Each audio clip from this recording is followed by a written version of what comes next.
అంటే నీ ఒపీనియన్ అంటే నీ ఫీలింగ్ అంటే like what is your opinion about IT school?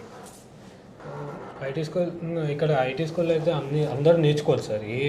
A background అదంతా ఏం సంబంధం ఉండదు సార్. అసలు ఎవరైనా ఈజీగా కోడింగ్ ఫ్రీగా ఫీల్ అవుతారు సార్. అంటే ఒక 2 months అట్లా కొంచెం కష్టం అనిపించచ్చు, కాకపోతే తర్వాత ఫ్రీ అవుతారు సార్. ఎటువంటి స్టూడెంట్ అయినా నాన్ ఐటీ కానీ అయినా డల్ స్టూడెంట్ ఎవరైనా సరే సార్ ఈజీగా కంఫర్టబుల్గా ఫీల్ అవుతారు సార్ కోడింగ్ చేయడానికి. మీ టీచింగ్ ద్వారానే, అది మెయిన్ అంటే మీ టీచింగే సార్. టీచింగ్ ద్వారానే స్టూడెంట్ ఏంటంటే కోడింగ్ మీద ఫీల్ అవుతున్నారు సార్, ఫ్రీగా ఫీల్ అవుతున్నారు. లేకపోతే చాలా కష్టం సార్. బయట టీచింగ్ అవన్నీ వింటే చాలా కష్టం సార్, చేయలేదు సార్ కోడింగ్. అసలు ఎవరు చేపియదు సార్. ఫస్ట్ ఆఫ్ ఆల్ మీరు క్లాస్ జరిగేటప్పుడు నాకు ఒకటి నచ్చింది సార్. మీరు క్లాస్ జరిగేటప్పుడు క్లాస్ చెప్తారు, క్లాస్ టాస్క్ ఇస్తారు, టాస్క్ ఇమీడియట్గా అప్పుడప్పుడు ల్యాప్టాప్ ఓపెన్ చేపిస్తారు మొత్తం. కానీ అది ఏ టీచర్ చేయరు సార్. చేయించడమే కాకుండా ల్యాప్టాప్ తీసుకొని చూపిమంటారు. అవును సార్, అది ఎవ్వరు చేస్తారు మ్యాక్సిమం. అందరు ఏంటంటే బోర్డులో రాస్తారు, బుక్లో రాసుకొని వెళ్ళిపోతారు, అట్లా అంతే సార్. ఎవ్వరు చేపిస్తారు అసలు మ్యాక్సిమం ల్యాప్టాప్లో ఎవ్వరు చేపిస్తారు. అది కూడా మెయిన్గా క్లాస్ జరిగేటప్పుడు మాత్రం ఎవ్వరు చేపిస్తారు మ్యాక్సిమం. మళ్ళీ చేపించి అది మళ్ళీ చూసి చెక్ చేసి అంత కేరింగ్ ఎక్కడ ఉండదు సార్, మ్యాక్సిమం ఉండదు. సో నాకు అది కూడా నచ్చింది సార్. అంటే నేను జస్ట్ ఒక 5 నుంచి 10 నిమిషాల్లో టోటల్ క్లాస్ ని చెక్ చేస్తాను, రప్పిస్తా డెస్క్ కాడికి.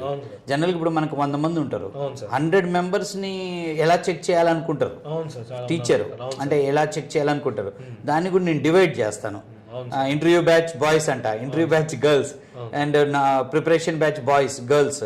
సో అక్కడ నేనేంటంటే ఫస్ట్ వెరిఫికేషన్లో నువ్వు గమనించవలేదో ఆ గ్రూప్ ఆఫ్ పీపుల్ని నిలబెడతాను. నిలబెట్టి ఒక్కొక్కళ్ళు వచ్చి చూయించి కూర్చోవాలి. సో అక్కడ ఎవరు మిస్ అవ్వరు.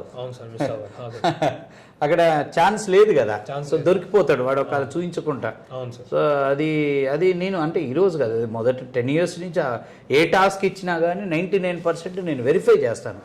అంటే 2 seconds వెరిఫై చేసినా నా డెస్క్ దగ్గరికి తీసుకొచ్చి చూస్తాను కాబట్టి కొంచెం వాళ్ళకి భయం ఉంటుంది స్టూడెంట్కి. సార్ చూస్తాడేమో, చూసి అందులో ఏం అడుగుతాడో అనేది కొద్దిగా అంటే బ్లఫ్ చేసే ఛాన్స్ తక్కువ ఉంటుంది. అండ్ అది ఇంపార్టెంట్. అంటే not only for my teaching or my profession, అంటే నేనేదో కాదు, ప్రతి టీచర్ కూడా స్టూడెంట్కి ఆ ఫోకస్డ్గా చెక్ చేసుకోకపోతే స్టూడెంట్ ఆటోమేటిక్గా డైవర్ట్ అయిపోతాడు, అంటే వదిలేస్తాడు, సార్ అడగడలే అని. తర్వాత మనం జనరల్గా డేలో ఏదో టైంలో నేను ఏం చేస్తానంటే ఏదో సందర్భంలో ఒక సెషన్లో టెక్నికల్ సెషన్ తీసుకుంటున్నాం, లేకపోతే కుదిరిన ఇంటర్వ్యూలకు ముందు కుదిరినప్పుడు గ్యాదర్ చేసి 10-15 minutes మధ్యలో మోటివేషన్స్ పడుతుంటాయి. సో అదే ఎలా ఉంటుంది, చాలా స్ట్రాంగ్ వేస్తుంటాయి కదా, అది ఎలా అనిపిస్తుంది? అంటే అది ఇబ్బంది పడుతుందా ఏమన్నా? లేదు సార్, ఇంకా డల్ అయ్యే టైంలో ఆ మోటివేషన్ అనేది మనం టాబ్లెట్ వేస్తుంటాను మధ్యలో వచ్చి అందరిని గ్యాదర్ చేసి. నేను when I feel stress also, when I feel that the students are getting dull, పిల్లలు డల్ అవుతున్నారు, ఎక్కడో డల్నెస్ కనపడుతుంది, అరే ఇట్లయితే ఎట్లా అని చెప్పి ఇమ్మీడియట్గా గ్యాదర్ చేసి ఒక్కోసారి కిందనే అందరినీ గ్యాదర్ చేసి, ఒకసారి పైన కింద గమనించారా లేదు, రీసెంట్గా మనం ఎక్కడికక్కడ మైకులు పెట్టి పడేసాం. అవును సార్, మైకులు, ఇది వైర్లెస్ మైక్స్. అంటే సెటప్లు గిటప్ లేదు, అంతా రెడీ ఉంటుంది, జస్ట్ ఆన్ చేయటం మాట్లాడటం. ఆ టైంలో మనం ఏం చెప్పాలనుకున్నాం అది చెప్పేస్తాం, అనౌన్స్మెంట్లు కానీ అండ్ మోటివేషన్. సో దట్ అంటే లైక్ ఈ 8 monthsలో మన ట్రైనింగ్ పీరియడ్లో చాలా స్పీచెస్, మోటివేషనల్ సెషన్స్ తీసుకుంటాం. సో అది ఎలా హెల్ప్ అవుతుంది స్టూడెంట్కి? సార్ చాలా హెల్ప్ అవుతుంది సార్ స్టూడెంట్స్కి. Motivation research main sir for స్టూడెంట్కి చాలా ఇంపార్టెంట్ మోటివేషన్. అంటే ఆ టైంలో నేను జనరల్గా నువ్వు గమనించలేవు, చాలా పర్సనల్ ఎగ్జాంపుల్స్ తీసుకుంటుంటా. Family, family, mother, father, brother, sister, ఇట్లా ఈ పాయింట్స్ వస్తుంటాయి కదా. సో అది కొంచెం అంటే కనెక్ట్ అవుతుందా స్టూడెంట్కి, ఇబ్బంది పెడుతుందా? కనెక్ట్ అవుతుంది సార్, కనెక్ట్ అంటే ఎమోషనల్గా తీసుకెళ్తా. అవును సార్, స్టూడెంట్స్ కళ్ళలోకి నీళ్ళు వస్తుంటాయి ఒకసారి. అవును సార్, నువ్వు గమనించవలేదు?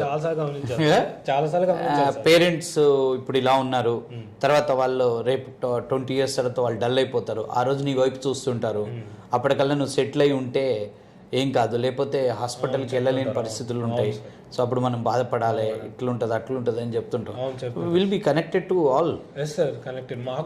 అంటే మీ ఏజ్ లో ఆ భయం వస్తుందా అని? నెగ్లెక్టెడ్ ఏజ్ కదా ఇది.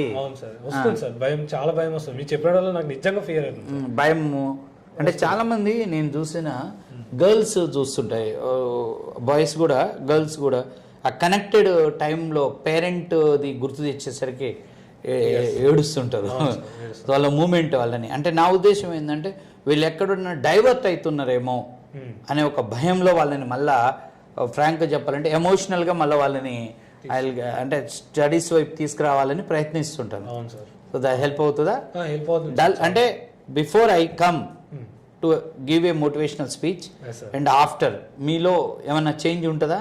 ఉంటుంది సార్, చాలా చాలా చేంజ్ ఉంటుంది సార్. ఫస్ట్లో మేము చాలా డల్ అవుతాం సార్ మెయిన్గా, అంటే ఏమన్నా గుర్తుకొస్తాయి ఫ్యామిలీవి అవి వాటి వీటి గుర్తొస్తే కొంచెం డల్ అవుతాం సార్. అదే టైంకి మీరు వచ్చి కొంచెం చెప్పేటప్పటికి ఓకే మనం అట్లా డల్ కాకూడదు, సార్ చెప్పారు కదా, కొంచెం మోటివేట్ అయ్యి మనమే మోటివేట్ చేసుకొని సెల్ఫ్ మోటివేషన్గా ఉండాలి అని మాకు ఉంటుంది సార్ అట్లా.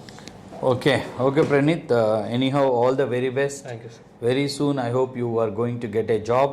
And after you get a job, we sit for another interview with your family. Okay sir. Parents. Okay sir. Mummy, daddy. Okay. All the very best. Thanks.